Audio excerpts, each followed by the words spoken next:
Welcome to Put Simply, the podcast that puts what's happening in the world simply without compromising on the details. Erdem Koch is my name. Ozan Ibrisim, Rodney McCune are my co-hosts. Gents, good to be with you again. Good to be with you. Another great Tuesday.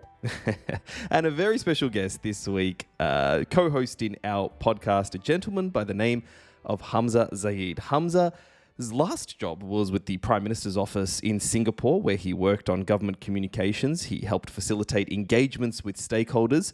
He was also previously an economics instructor at Berkeley. He's published a paper on the rise of the populist right in France, and on his CV goes. So what a fantastic guest we are having on the show to talk all things politics and what's happening around the world. Hamzah, welcome. Thank you so much for your time. Thank you so much for having me, Erdem. And I look forward to a very interesting conversation.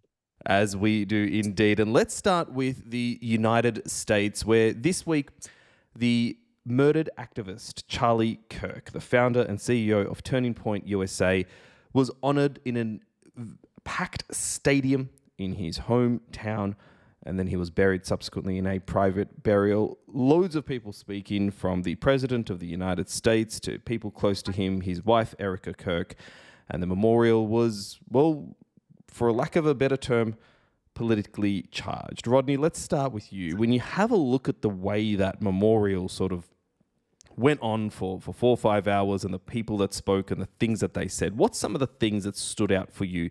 I'm inclined to call them highlights, but you know what I mean. I don't say that disrespectfully. What sort of the things that came up? So I when I watch or read reports on events like this, and that one I did watch part of it. I do.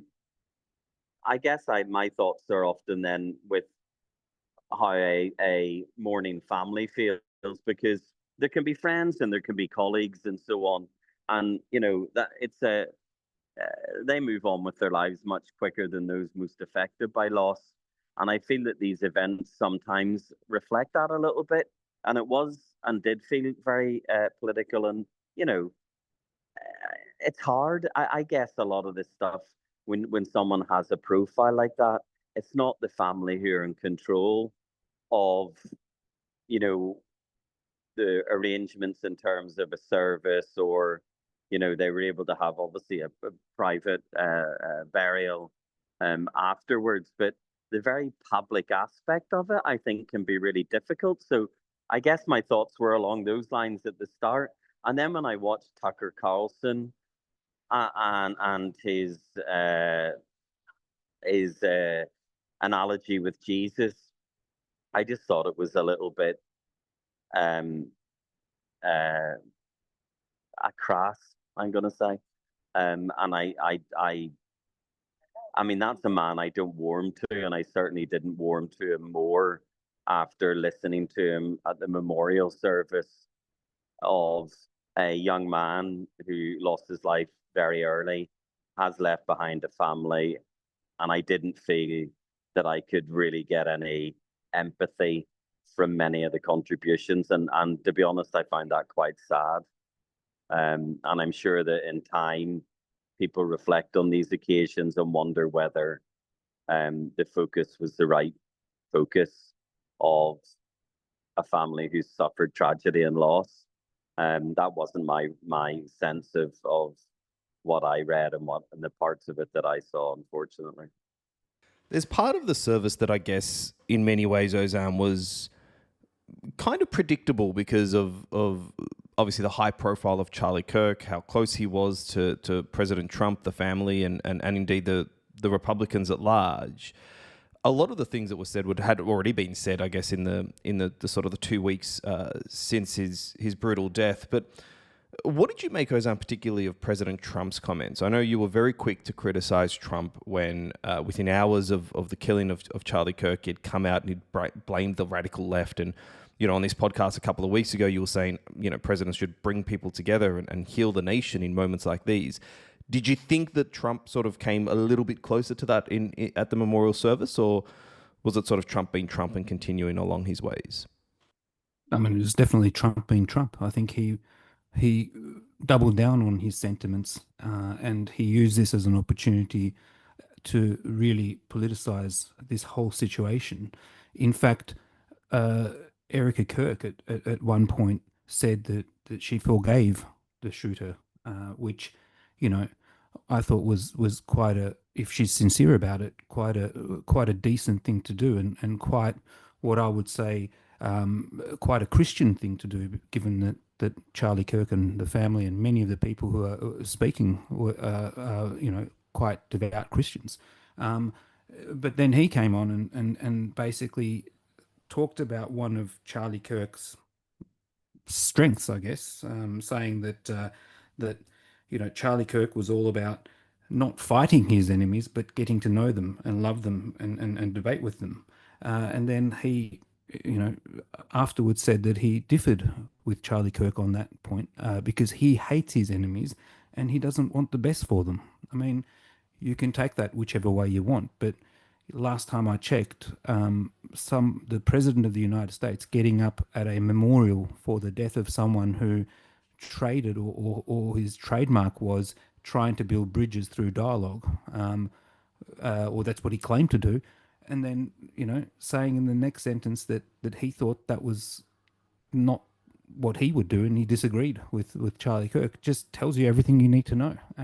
And it's more than anything so disrespectful to Charlie Kirk's legacy. And all of the people that spoke, it's not just Donald Trump, but all of the other people that spoke, or most of them, Stephen Miller got up and barely said anything that was appropriate for a eulogy type of speech or for the occasion.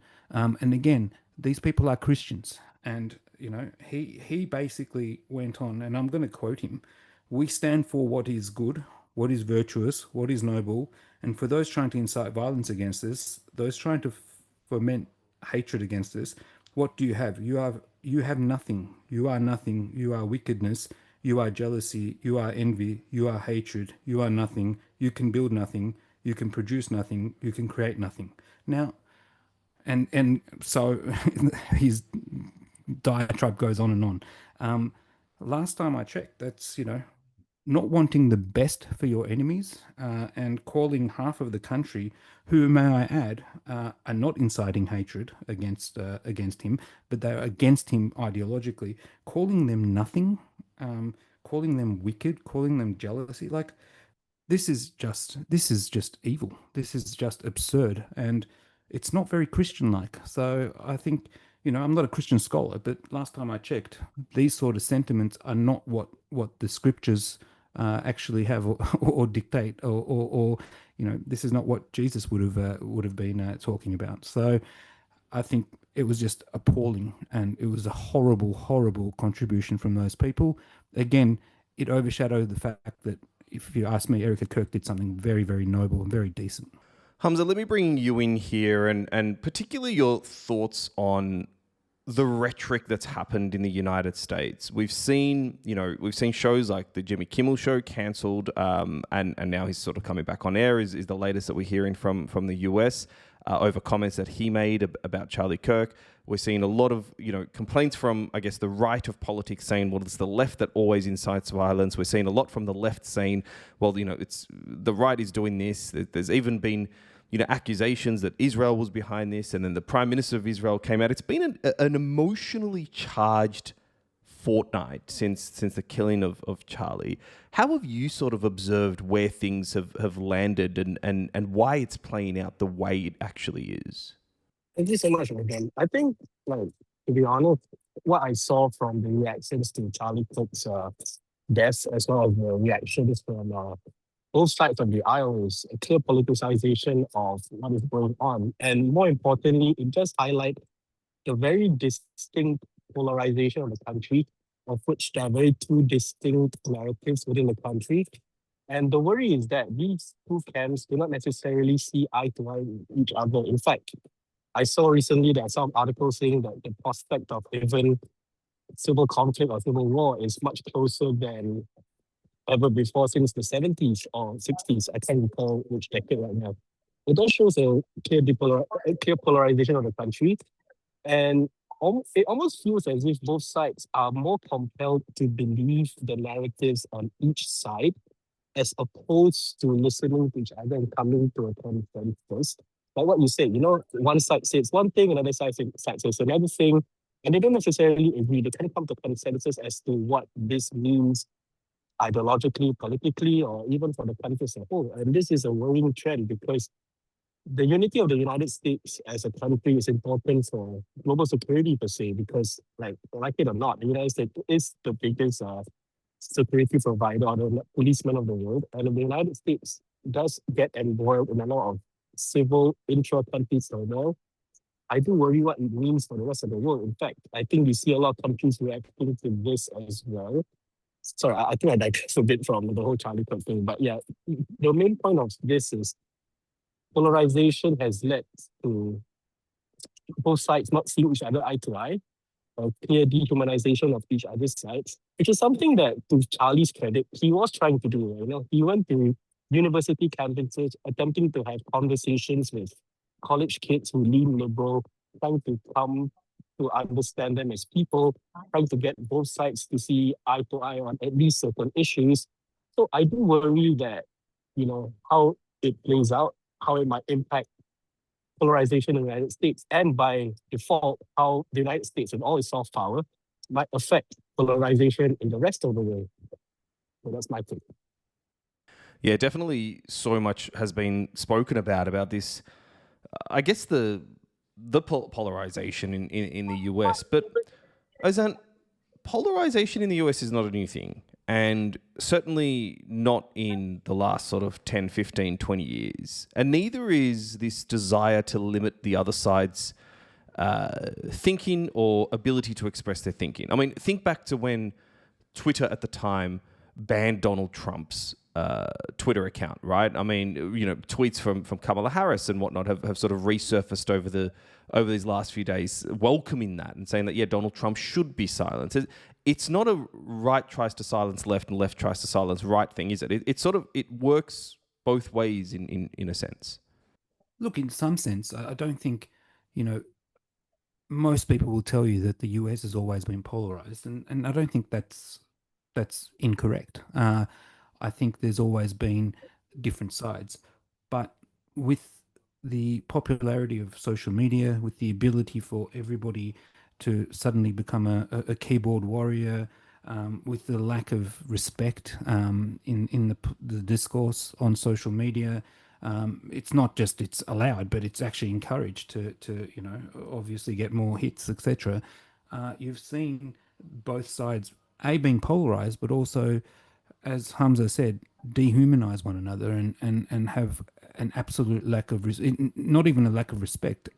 They don't believe that the other side should exist, and this is a very, very deep problem. And this is a very different to, I think, what how the previous maybe 30, 40 years ago, the polarization or the differences in opinion were being expressed, I think, from both sides. And the other really big difference that we've got right now is we have leadership on one side of the aisle who is not only are they doing nothing to kind of bring about a more respectful discourse, they are doing everything they can to fuel the fire. You don't need any more evidence to see that there is one side of politics in the US right now that is very much out to get the other side. They are in power, and I'm not suggesting that the Democrats are angels or completely innocent on this, because of course in the past certain Democrats have also been quite unconstructive in the way that they've dealt with the right, etc. But I don't remember a Democratic president getting up and talking about how he hates his opponents and doesn't want the best for them, and the list goes on in terms of the things that we can cite. At the aftermath of what happened with the horrific murder of Charlie Kirk, that was an opportunity to bring the country together. So I think social media, coupled with really, really bad leadership at the top, you have a very dangerous mix, a dangerous kind of bunch of ingredients that make the polarizations of the US or within the US really, really dangerous right now. Much more dangerous than it has been in the past and historically. So I wonder whether America's always been divided in a tribal way to the extent where it's never really been a proper democracy, because people have always voted in a bloc on identity, whether it's racial identity, whether it's religious identity, which was a big division in America up until JFK, I think, was the first Catholic president. We obviously have had the racial issues, and now they've just found a new way to settle their tribes into very, very divided Republican and Democrat camps with, you know, a narrow band in the middle. And to be honest, both sides are the same in that it doesn't matter what their own side does wrong. They only want to point the finger at the other side. And until you're prepared to take a responsible view on wrongdoing on your own side, and if that's absent, well, then you're really not functioning as a democracy anymore. And America is in that sort of position. And, you know, every day there's some new news story about some wrongdoing within the administration. And unlike the examples that we've seen in the UK in recent weeks, where you've lost a deputy prime minister and an ambassador to Washington, you see no one resign from the administration in shame. In the US, what you see is people encircle them and defend them and say there's nothing wrong. You can take a bribe before they come into government and say, well, I can sort you out a few contracts as with the borders are, and it doesn't seem to matter because they'll defend you and say you're only being investigated because it was the Democrats, right? But did you accept a bribe? Did you offer to ease the path of government contracts? It doesn't matter who started the investigation, right? It matters what you did, and they don't care because they care about the persecution narrative, the use of the administration politically narrative, because that's what they want to do themselves. Toxic place at the moment. I think one other thing that I want to add to it, one thing that's also different from maybe 30, 40 years ago in the discourse is that you've got two sides of the political spectrum not being able to agree on facts. And that is something, I won't say unique, but that is something different because, you know, even when you had such tribalism in the US, there wasn't a movement where people were getting desensitized to just lies and not using facts. And it seems right now that, you know, basically you have one side of politics. And again, I'm not saying that the Democrats are any better, because I think sometimes they're very much also twisting the facts. But, you know, one side of politics has made it its trademark to lie and to call an apple an orange. And then they've got almost like a cult following of people who really should know better, saying, I'm sorry, but that's not an apple, it's an orange. So it's very difficult to actually have proper conversations and to actually, sort out your differences when the two sides don't agree on facts. And, you know, this is the biggest problem, because they're in parallel universes where each of them believe that their facts is the right facts. And you know, this has been getting worse over the last 10 years. I mean, when Trump came into to power, you know, you had his spokesperson saying that these are alternative facts. I mean, there is no such thing as an alternative. This is madness. You have the truth, or I won't even say you have the truth. You have facts.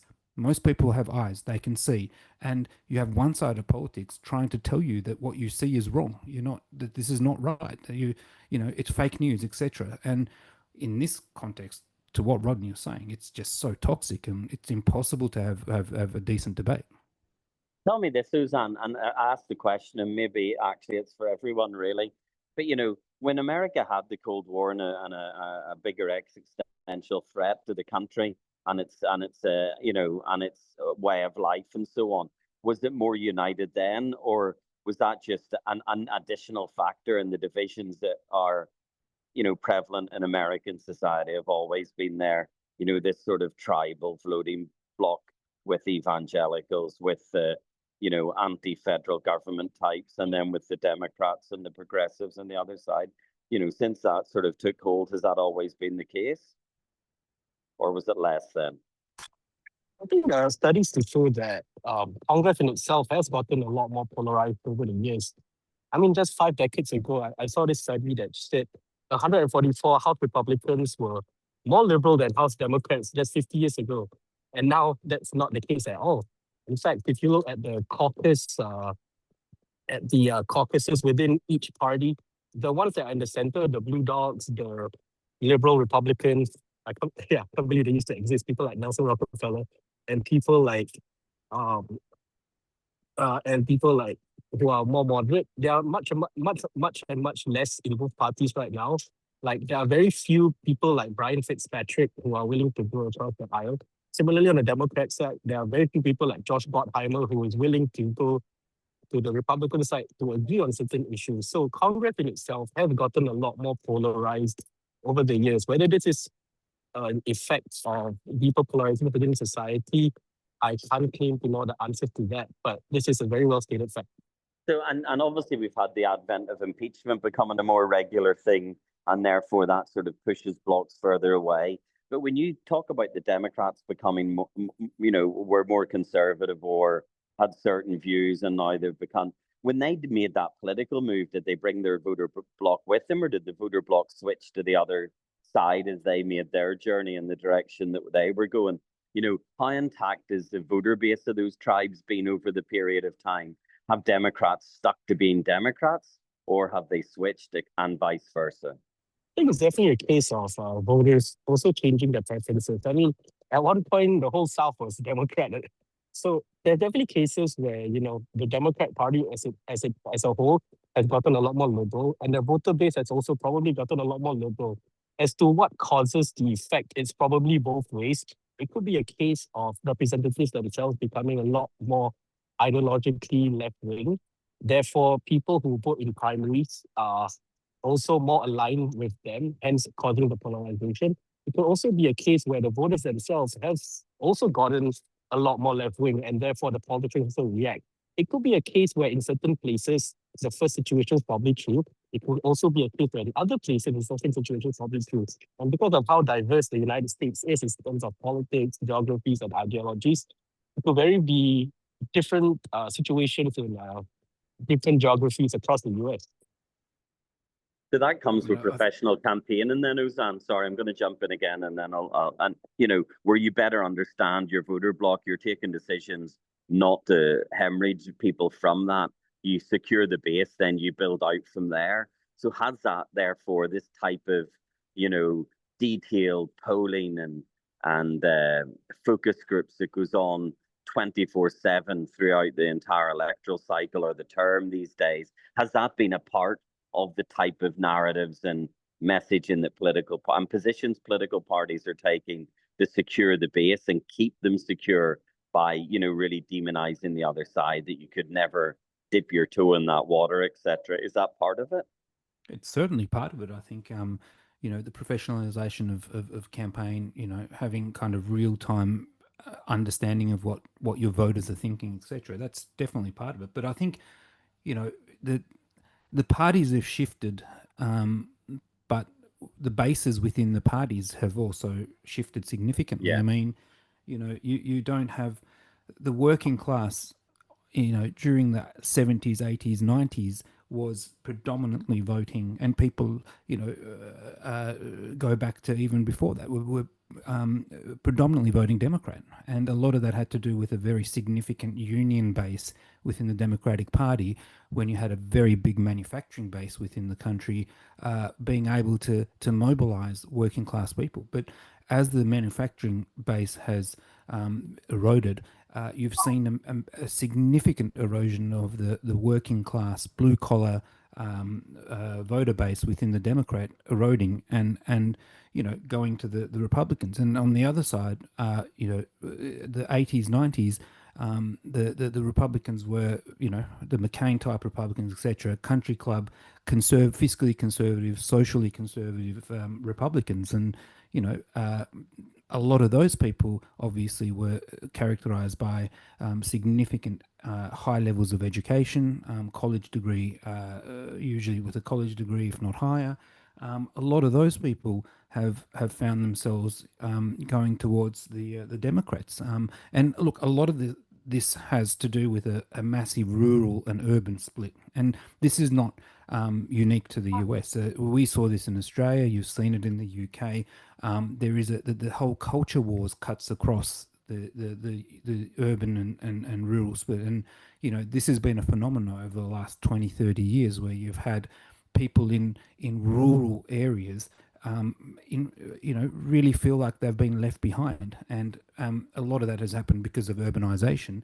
You have people in urban areas getting more and more affluent, and that has created a significant wedge. And then when you add into that whole kind of mix, you have a populism that comes in and puts that at the forefront and puts that division at the forefront of everything that they're doing.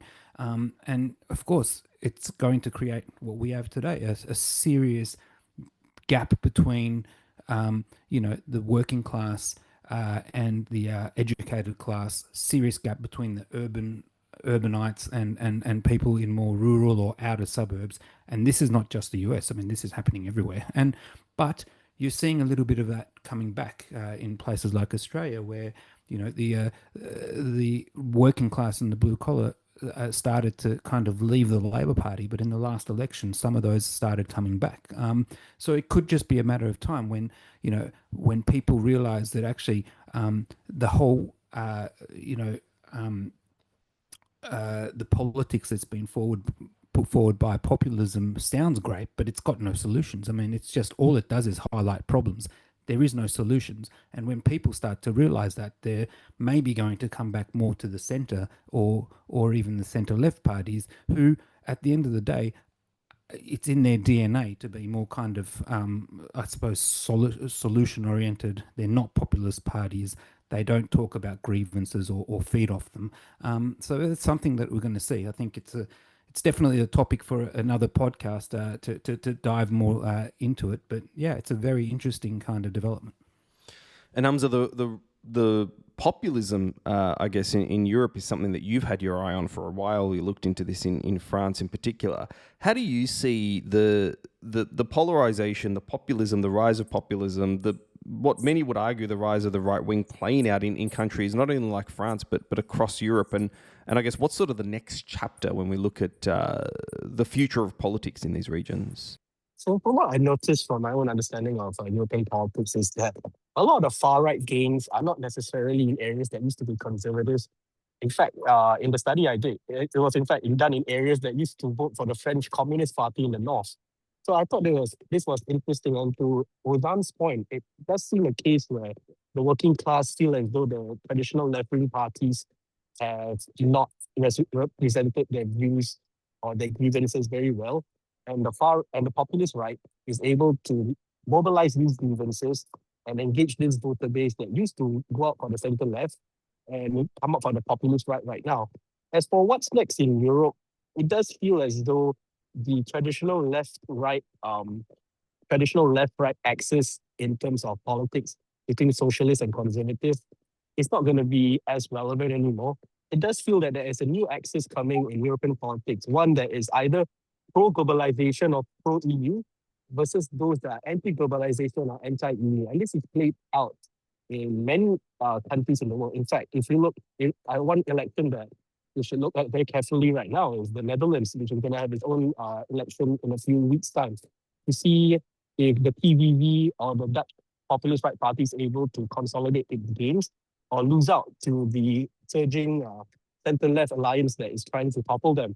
You got to see if people from Europe are willing to accept the fact that, yes, there are issues with immigration. Yes, there are issues with the way the economics of the European Union is structured, whether they are willing to work with parties that offer concrete solutions that might take longer term, or work with parties that are very good at mobilizing grievances, but offer little to no substance when it comes to policy recommendations to alleviate these same grievances. And I guess one of the topics that's definitely dividing politics across the world, not only in Europe, but indeed in many of the Western nations, is the recognition of the state of Palestine, which has been a big topic, really, I mean, since the formation of Israel, I guess, back in the 40s, but particularly a heightened and sensitive topic since the Hamas attacks on October 7th, almost now 2 years ago to the date. Rodney, we've seen the push from the UK, from Canada, from Australia on this. What does the recognition of the state of Palestine actually do from a diplomatic perspective, and then from a more pragmatic perspective as well? So, look, these things matter in the sense that it's part of a direction of travel that you're signaling to the Israelis that we are going to start to do these things which you're not comfortable with if you continue to do what you're doing. The problem is that that type of diplomatic pressure requires additional steps, because the threat of doing so didn't cause any hesitation or pause on the part of Israel. And there'll need to be additional steps taken in order to apply further pressure. I think maybe the question needs to be asked the other way around. You know, from the West that hesitated for so long about recognizing Palestine, it wasn't that painful, was it? Wasn't that difficult for those countries to line up and say, we recognize Palestine? And it should have happened before the current era, and then they wouldn't be doing it at the time when they're doing it not for the Palestinians, but to try and check the behavior of the Israelis, you know, and they're doing it now at a time of Hamas ascendancy in Palestine rather than one that they would have been more comfortable with politically, historically. So I think that was my interesting view, or not saying my view is interesting. That's what I find interesting about the coordinated effort to make the announcement. They could have done it a lot earlier. Obviously, it has mileage to go in order to win some votes in, you know, global position to be recognized. It's going to require more than just a small number of countries to take this step. It's going to have to require larger support and wider support. But it's significant. It's symbolic. It is telling Israel that we won't give you a blank page to do as you please, and that, you know, we as the countries who have made this announcement aren't happy with you. But it's, yeah, we're not really doing it for the Palestinian people, unfortunately. I mean, look, I think my view on this is pretty simple. Actually, I'm going to put things simply. You know, for those of us, or for those who are listening who might be a bit confused by this, whilst this is a very significant announcement and a significant diplomatic action by the countries involved, if you look at it in perspective, it's actually not that much of a big deal, because most of these countries have come back to what their positions were 15, 20, or not even that, 10 years ago, when countries, including the US, had the policy of working towards a two-state solution. To have a two-state solution, you have to accept the fact that you know, Palestine as a state should exist. And this is just so symptomatic of where we are in just political and public discourse these days. We can't accept that two things can be true at the same time. I mean, in this context, it is, you know, you can accept Israel's right to exist and defend itself. You can accept that what Hamas did is appalling and horrific, but you can also at the same time accept and, you know, advocate for Palestinians to have their own state. And that's what the two-state solution that was put into place as a policy idea 20 years, 25, 30 years ago. Geez, I'm getting old. That's what it had at the heart of it. And, you know, we're incapable of having this conversation anymore. And you know, what is happening in Gaza is just appalling, absolutely appalling. There's no words for it. And, you know, you can have that view and at the same time have the view that Israel should have, you know, should be able to defend itself.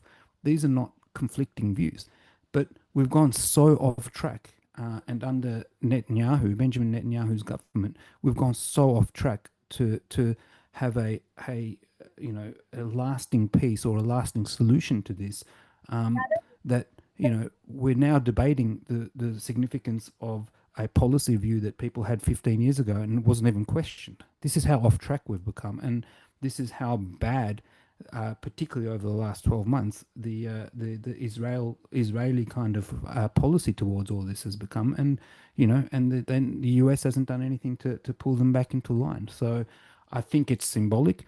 I think it's significant for where we are today, but there's a long way to go, and we've just effectively reset the clock to say, okay, now a lot of significant countries have put up front their policy desires or their policy objective of being, a two-state solution, which has always been, I think, if you ask me, the most sustainable policy decision or the policy kind of direction for long-lasting peace for both of the peoples, both the Israelis and also the Palestinians. But Ozan, when you say you're working towards a two-state solution, that always had the implied consent, acquiescence, or agreement of Israel as part of that process, because it was everyone working together towards that direction. The difference now is that we've heard what you say, but that's not something that needs to be a factor in our considerations of what we would like to happen. And we are further along than we were then, surely. Although we're nowhere near a two-state solution. Yeah, we're nowhere near a two-state solution. But you've got to start somewhere. No. But we're further in terms of the positioning of those countries who said they've now recognised what their position is. Is it advanced of one that's working towards something? It's saying that we acknowledge that it exists, or we recognise that it exists. Perhaps dropping the word solution. You know what I mean? They're and that's the difference, right? You're absolutely right. But in reality, they're just words. If you don't have Israel coming on board and saying, okay, I'm going to agree to this, and at the end of the day, the first step is to recognize Palestine, and then the second step is to end the horror that's happening in Gaza and have Israel come to the table, and actually figure out how they're going to over time recognize this state as well. I know I'm being very idealistic and probably very naive, but I mean, let's face it, there's no other solution. There's absolutely no other solution. No, but this recognition's not going to bring the end of that conflict a day closer, unfortunately. Absolutely not. Absolutely not. You're absolutely right. Yeah, Exactly. the recognition has to come with some sort of respect for sovereignty as well. Right? And obviously, the horrible situation in Gaza has to stop sometime soon. But also, people also need to pay attention to what's happening in the West Bank too, right? With all the annexations and all the settlements that are declared illegal under the Oslo Accords. The world can say whatever it wants in terms of recognizing Palestine, but without clear enforcement and without clear respect by Israel to respect the sovereignty of Palestinians in areas that they have complete control over, then it just becomes symbolic, right? And nothing beyond that. Yeah, it's a good point, Hamzah, around the symbolic nature, which is sort of what is feared by so many in this space, right? I mean, and that symbolism, sometimes symbolic natures, of course, are important in politics, but that symbolism, it is feared that in the absence of the US willing to come to the table to do the same thing and be part of, I guess, peace, for lack of a better word, then we're in trouble. So I'll put this out to the three of you, the absence of the US in this process, what does that mean for any chance of peace and ultimately a two-state solution in the region? Look, I think it's Hamzah correctly and Rodney as well correctly points out it's symbolic, but considering how off track we are in terms of securing a long-lasting peace and somewhat solution, and of course in the absence of the US coming on board, Erdem, as you correctly pointed out, we don't have anything, or the world community, the global community, doesn't have any other levers except to put pressure on through these acts of symbolism. And whether this changes anything, I don't think it will change anything in the short term. But, this is how you bring on change over time. And in my opinion, it's certainly symbolic, but I hope to see further kind of actions that are attached to it down the track, and that's why this week's UN General Assembly will be very interesting to see what the next steps are for this coalition.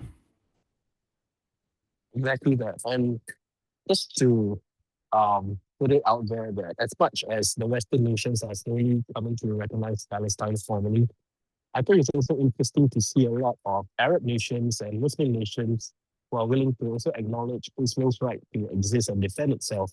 We saw this with the Abraham Accords. In fact, just this morning I read that Prabowo, the president of Indonesia, mentioned that he will recognize Israel if it grants Palestinian security. So I thought that was a major step for a country that has historically not recognized Israel at all. So on that note, perhaps a two-state solution also requires somewhat both camps globally to agree to recognize each other and work toward a consensual peace that will bring like actual stability to all the people involved in the whole Israel-Palestine region. Yeah, for me, it's another example of America not being on the same page as the rest of its former allies in the West, and another point of evidence where that's really not a great position for those countries which have so long sheltered under the umbrella of American power to project their own agreed or aligned foreign policy objectives. Now they're having to do it on their own. They find out that their voices don't have the same weight. Look, I think I partly agree with that, partly disagree. I think what you're seeing is a decoupling of some of those traditional allies. And you're seeing this within NATO, you're seeing it with the response to Ukraine. I think you're seeing a power shift, and almost some of these, including Australia, Canada, the EU and others, you're seeing them starting to figure out that and start to build their confidence as a bloc, and take on the US in this regard, but in also other regards as well. This is a clear shift in the balance of power in some sense. And let's be absolutely honest, it's on their own at this point in time, they may not have the sway, but I think the US is going to figure out very quickly that the US doesn't also have its sway when it wants to achieve certain foreign policy outcomes without the help of the EU and other allies as well. And just quickly before we go this week, speaking of the US being completely, out of touch with where the rest of the world sits on many things, the US President Trump has claimed that he has found the link that causes autism. And apparently it's the drug known in most of the world as paracetamol, which countries like Australia have come out very strongly in saying, well, there's absolutely no link between that, or there's no evidence that causes the link between that. Rodney, is this just one of those cases of Trump trying to control sort of media narrative? Is it something that he genuinely believes? What's going on here? I don't know, but I mean, I think he's sort of indifferent as to the issue, and therefore he's delegated it to someone who he would rather have that person involved and close to him than actually the right outcome in terms of the issue. So I mean, the thing is, it's this absolute disregard for taking the right decision that's in people's interests and just doing whatever serves your own interest, whether that's keeping Junior in the tent or it's to grab a news headline. It goes back to the same point. It's about me. And therefore, as long as he can, feed some of what he said he was going to do to the base, keep his man on board, get a little bit of coverage out of it, he doesn't care about the consequences. It's obvious he doesn't care about the consequences when you look at the way that USAID budgets were slashed, and whole programs in the developing world and the global south just capsized. So this is just another example of it. It just happens to be that those impacts that are a bit closer to home. There's been quite a bit of medical research going into the impact of paracetamol use during pregnancy and the impact on obviously the mother and the baby, etc. the science is not clear on this, and it's certainly not clear on the cause of or the use of paracetamol being linked to autism. But what I can tell you is that the science is very clear on other things, which is that that autism is not, or the link between the various different vaccines, the measles, rubella, and mumps one. That science is very clear. In fact, there hasn't been in every bit of medical research that's been put into it. When you add up the amount of money that's been spent on it, and you look at it's still half of what's been spent on the medical research to figure out vaccine safety and efficacy. And a lot of that research has gone into the link between, or the supposed claimed link between particular measles vaccine and autism.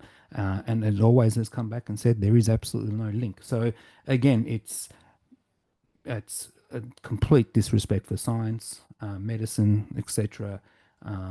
If there is genuinely a link, then put something out there and say, look, we're researching this further, and but there is absolutely no